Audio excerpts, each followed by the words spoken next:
I'll, I've been attacked since I got in this thing. It's nothing new. The only question is, will there be 10 attacks a day or 15? Dr. Carson, our nation's debt, do you think it's a risk to our sovereignty, and how do you fix it? It's a very big risk. You know, the only reason we can sustain the kind of debt that we have is because we can print money. And we may not always collapse immediately if we will not.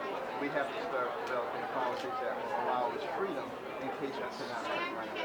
Dr. Carson, you're asking, and you're answering a lot of campaign-related questions on your book tour, and I know the people outside are with the super PAC, but there is sort of the appearance that there's no real meaningful difference between this and your campaign. I mean, is there a meaningful difference between what you're saying here? I'm here to sign books, and I'm being courteous and asking your questions.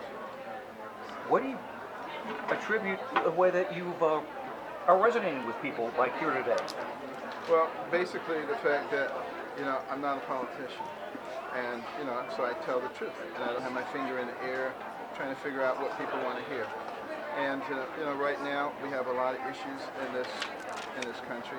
One of the reasons that I wrote this book is so that people will understand the underpinnings of our liberties and also understand the functions of the government and the restrictions that are on the government. Dr. Carson? What's your favorite music to listen to on the road?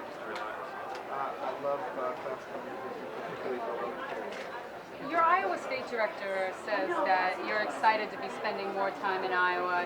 Given the new poll, will you be spending more time there than you have? I'll be there later on this week. Dr. Carson, what's your opinion on Joe Biden deciding not to run? Well, I sympathize with Joe Biden. He lost his son, and that's got to be an incredibly difficult emotional situation. What about your opinion on Hillary Clinton testifying before Congress today? Well, I'm glad she's gotten around to it. It's a good thing. Benghazi is a very serious issue because it goes to the core of who we are as Americans. Do you think the committee has been delegitimized at all? I think there are a lot of people who try to say it's delegitimized because they don't want to get to the bottom of the situation, but we have to get to the bottom of it because it's very important. But it hasn't been overly partisan? I don't believe it has been. Since you're here for the book, what's the book about? Well, the book is about our Constitution. Everybody knows we have a Constitution, but not everybody knows what's in the Constitution and what's behind it. And it's very important because it spells out the basis of our liberties, and it also tells the function of the government. And it very specifically defines the role of our government, and it helps to constrain the government because the natural tendency of government is to grow, infiltrate, and dominate. And it was to make sure that that did not happen in this country. And you're bringing the book's message to the campaign trail with you? And, you know, I've been talking about the Constitution for years, but now it's formalized.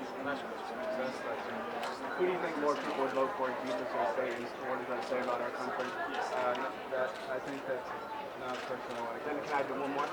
In an excerpt from your book, you said that certain media and educational institutions are going to stifle, eventually just silence people who go against leftist movements.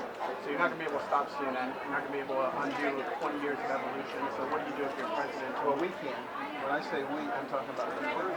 We can reestablish the principles that made us into a great nation and get away from the hatred and the division.